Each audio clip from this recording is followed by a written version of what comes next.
Mon test de la raquette Ed Extreme Pro 2024.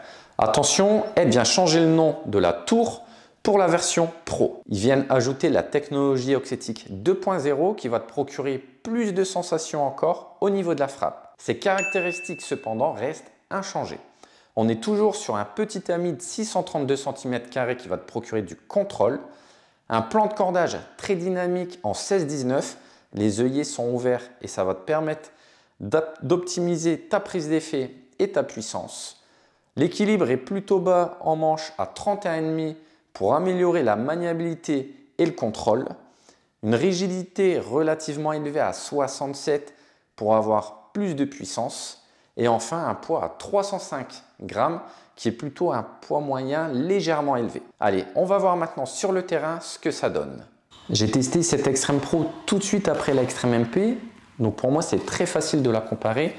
Je l'ai posé avec le même cordage, le Headlax à 22-21.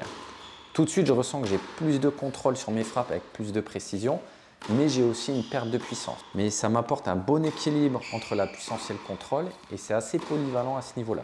Le gros point fort, et je ne vais pas vous l'apprendre, c'est sur la prise d'effet. C'est des cadres qui ont été conçus pour apporter un maximum de rotation à la balle.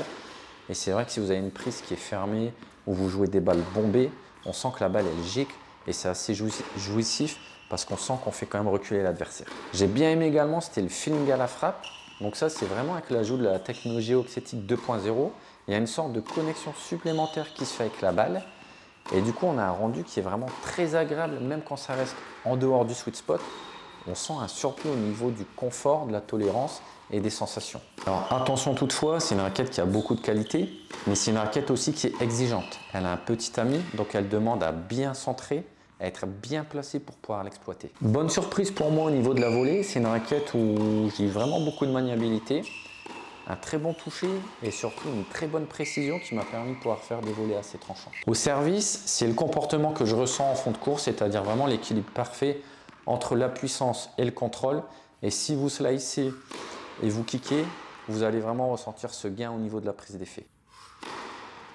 Pour quel type de joueur cette raquette? En 1, pour le joueur confirmé 3e série et plus, qui recherche un parfait compromis entre la puissance et le contrôle, et surtout une bonne accessibilité aux effets. En 2, pour le puncher de fond de cours, le joueur agressif qui aime dicter le point avec du lift et qui aime terminer au filet. Et à qui je la déconseille?